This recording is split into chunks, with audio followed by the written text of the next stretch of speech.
अभी हाल ही में दोस्तों एक घटना देखने को मिलता है। 26 जनवरी के दिन अमृतसर में लगे बाबा साहब अम्बेडकर की प्रतिमा के ऊपर में एक शख्स चढ़ जाता है और उसमें हथौड़ियों से वार करके उसे तोड़ने की कोशिश करता है। वहीं पास में रखे संविधान को जला देता है।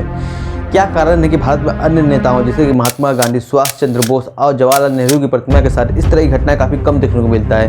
वहीं बाबा साहब अम्बेडकर की प्रतिमा हो या भारत का संविधान जो बाबा साहब अम्बेडकर ने लिखा है, इस तरह की घटना हमें काफ़ी देखने को मिलता है। बाबा साहब अम्बेडकर ने अपने जीवन काल में ऐसा कौन सा कार्य किया था कि भारत में कई लोग उन्हें भगवान की तरह पूछते हैं। वहीं भारत में कुछ लोग ऐसे भी हैं जो उनकी मृत्यु के कई वर्षों बाद भी उनके द्वारा लिखे गए संविधान को जलाते हैं या उनकी मूर्तियों को निशाना बनाते हैं। आज के वीडियो में हम इसके पीछे के कारण को जानने की कोशिश करेंगे। तो चलिए जानते हैं आगे के वीडियो में इसके पीछे का कारण। मूर्ति का डॉक्टर भीमराव अम्बेडकर की मूर्ति तोड़ी, अम्बेडकर प्रतिमा को हटाने को लेकर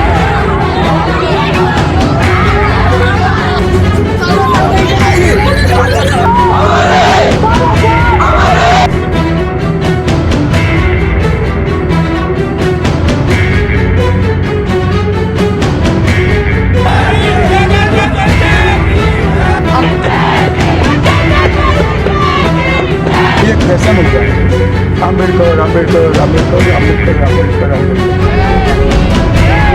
I'm shocked about the comments of Ambedkar, Baba Saheb Ambedkar. उन्होंने बाबा साहब अम्बेडकर का मजाक उड़ाया। संविधान को कमजोर करने की बात करेंगे। बाबा साहब अम्बेडकर ने जो संविधान दिया है, सारी पार्टियों का जय भीम सिर्फ दिखावा, चुनावी दिखावा।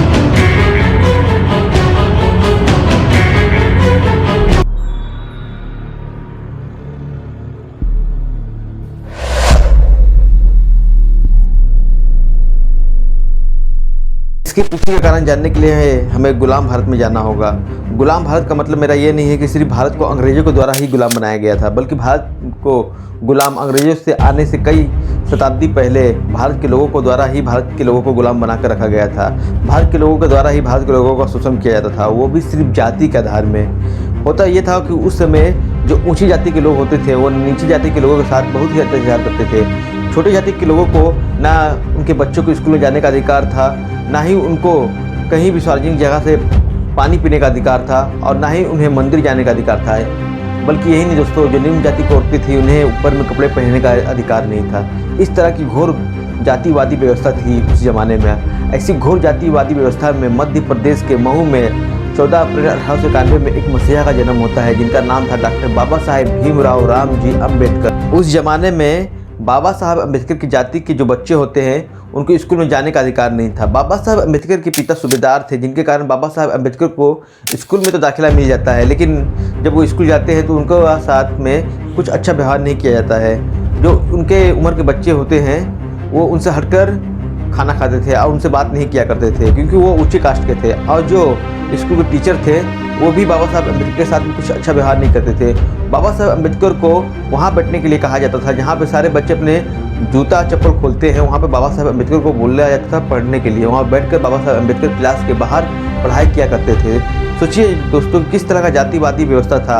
अगर इस ज़माने में अगर किसी बच्चे के साथ में इस तरह का भेदभाव हो तो अभी के ज़माने में बच्चे स्कूल जाने से घबराएंगे और वो स्कूल जाना तो छोड़िए, वो पढ़ना भी छोड़ देंगे। लेकिन बाबा साहब अम्बेडकर ने हार नहीं माना और उन्होंने इस संघर्ष को जारी रखा और अपना पढ़ाई को पूरा किया और इस तरह वो अपने क्लास के सारे बच्चों से बहुत ही आगे निकल गए। उनके पढ़ाई के कारण उन्हें स्कॉलरशिप मिला और स्कॉलरशिप लेने के बाद वो विदेश चले गए। वहाँ जाकर उन्होंने कोलंबिया यूनिवर्सिटी और लंदन स्कूल ऑफ इकोनॉमिक्स से PhD की डिग्री हासिल की थी। उन्होंने लंदन स्कूल ऑफ इकोनॉमिक्स से डॉक्टर ऑफ साइंस की डिग्री भी हासिल की थी और उन्होंने बैरिस्टर एट लॉ की डिग्री भी हासिल की थी। उनके पास 32 डिग्रियाँ थी, वे 64 विषयों में मास्टर थे, उनको 9 भाषाओं का ज्ञान था और कहा जाता है कि बाबा साहब अम्बेडकर ने दुनिया भर के सभी धर्मों का अध्ययन कर लिया था। इतनी सारी डिग्रियां हासिल करने के बावजूद भी जब बाबा साहब अम्बेडकर विदेश से लौटकर भारत आते हैं तब उनके छोटे जाति के होने के कारण उनके साथ में भेदभाव किया जाता है। होता यह है दोस्तों कि जब बाबा साहब अम्बेडकर बड़ौदा काम के लिए जाते हैं तो उनको वहाँ पर कोई भी अपना घर देने के लिए तैयार नहीं होता है उनके जाति के कारण। और बाबा साहब अम्बेडकर बड़ौदा में जहाँ पे काम करते हैं वहाँ का जो पियून होता है उन्हें फाइलें फेंक कर देता है। बाबा साहब अम्बेडकर जब वहाँ से नौकरी छोड़कर एक विद्यालय में अध्यापक की नौकरी ज्वाइन करते हैं तब वहाँ पर भी उनके साथ में भेदभाव किया जाता है।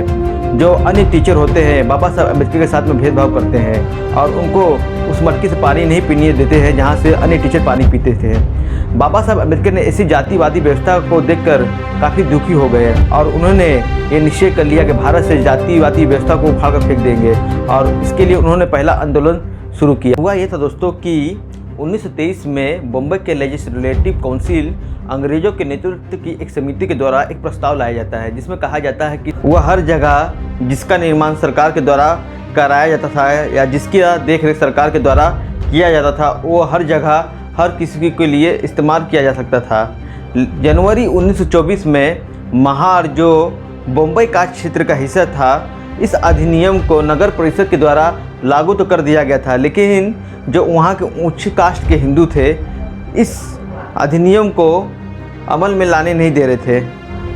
वह ये था कि वहाँ पर एक चौदार तालाब था जहाँ पर स्वर्ण हिंदू उस तालाब का तो इस्तेमाल करते थे, लेकिन जो छोटे कास्ट के जो हिंदू थे उन्हें इस्तेमाल नहीं करने देते थे। इसी के खिलाफ बाबा साहब अम्बेडकर ने 20 मार्च 1927 में एक आंदोलन छेड़ा और इस आंदोलन को बाबा साहब अम्बेडकर के जो अनुयायी थे इसे गांव-गांव जाकर पहुंचाया और इसका फ़ायदा ये हुआ कि गांव-गांव से दलित भारी संख्या में इस आंदोलन में शामिल हुए और चौदार तालाब की और हज़ारों की संख्या में दलित बढ़ने लगे।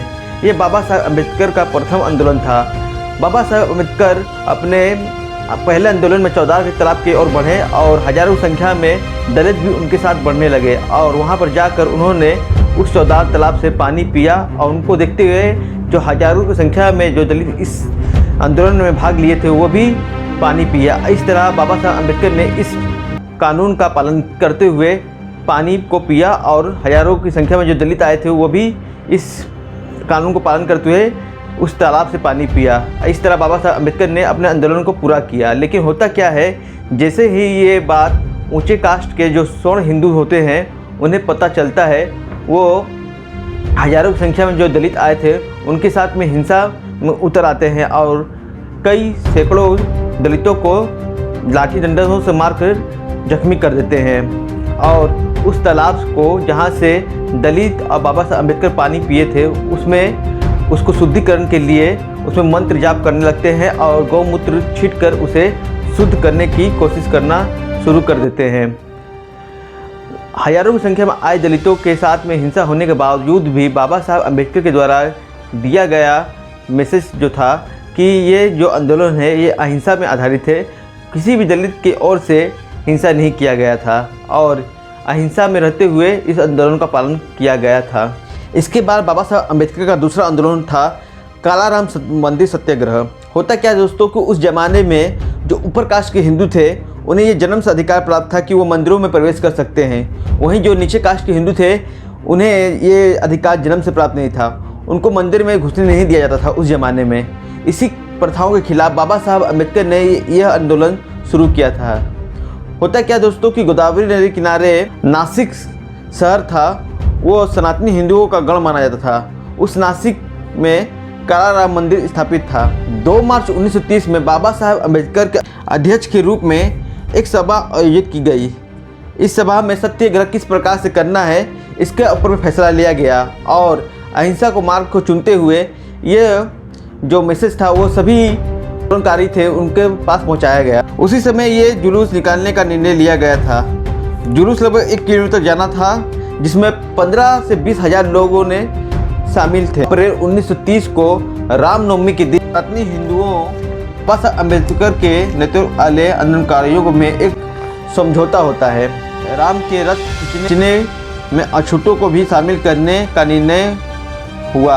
अपने कार्यकर्ताओं के साथ अम्बेडकर मंदिर के पास जाते हैं, पर यहाँ पर भी स्वर्ण हिंदू दलितों के साथ धोखा करते हैं। को टालने से पहले स्वर्ण जो हिंदू होते हैं वो रथ को आगे लेकर निकल जाते हैं, जिसके बाद दलित भी इस रथ को टालने के लिए उनकी तरफ बढ़ते हैं और बाबा साहब अम्बेडकर उनके अनुयायियों के ऊपर पत्थरबाजी होती है। कई लोग उसमें जख्मी हो जाते हैं। इस घटना में एक युवक की मौत भी हो जाती है।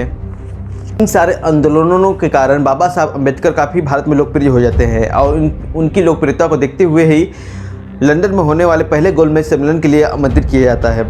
और बाबा साहब अम्बेडकर लंदन जाते हैं और गोलमेज सम्मेलन में भाग लेते हुए अपनी बात को कहते हैं कि भारत के जो हिंदू है वो भारत के दलितों के साथ में बहुत ही ख़राब व्यवहार करता है और उनको अछूत मानता है, जिसके कारण उनको सामाजिक रूप से बहिष्कृत करके रखा हुआ गया है और उनको किसी भी तरह का अधिकार नहीं दिया गया है। इसीलिए दलितों को हिंदुओं से अलग अल्पसंख्यकों की तरह व्यवहार करना चाहिए और अन्य अल्पसंख्यकों जैसे कि मुसलमान सिखों से ज़्यादा राजनीतिक संरक्षण की ज़रूरत है, क्योंकि दलित सामाजिक रूप से गुलाम, आर्थिक रूप से गरीब और शिक्षा के रूप से पिछड़ा हुआ और राजनीतिक रूप से कमज़ोर रहा है। इसीलिए बाबा साहब अम्बेडकर अपनी बात को रखते हुए कहते हैं कि दलितों को आरक्षण मिलना चाहिए व्यस्क मत अधिकार के साथ में। जब महात्मा गांधी को इस बात का पता चलता है कि बाबा साहब अम्बेडकर ने गोलमेज सम्मेलन में जाकर दलितों के हितों के लिए इस तरह की मांग अंग्रेज सरकार के सामने रखा है, तो पहले गोलमेज सम्मेलन में भाग ना लेने वाले महात्मा गांधी दूसरे गोलमेज सम्मेलन में भाग लेते सिर्फ इसलिए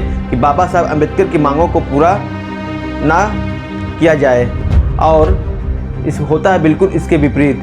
महात्मा गांधी की बातों को अतार्किक माना जाता है और बाबा साहब अम्बेडकर के बातों को तार्किक माना जाता है, क्योंकि बाबा साहब अम्बेडकर ने जो लॉजिक और जिस तर्क के साथ में बात रखा था गोलमेज सम्मेलन में, वो अंग्रेज सरकार के द्वारा मान लिया जाता है और गांधी की बातों को खारिज कर दिया जाता है, जिसके कारण कॉमनवेल्थ अवार्ड के द्वारा दलितों को पृथक निर्वाचन क्षेत्र और 2 वोटों का अधिकार मिलता है। पृथक निर्वाचन क्षेत्र का मतलब होता है कि दलित अब अल्पसंख्यकों की तरह गिने जाएंगे और 2 वोटों का अधिकार का मतलब ये होता है कि दलितों को अब 2 वोटों का अधिकार हुआ है। एक वोट से वो अपने खुद के प्रतिनिधि को चुन सकेंगे और दूसरे से किसी गैर को।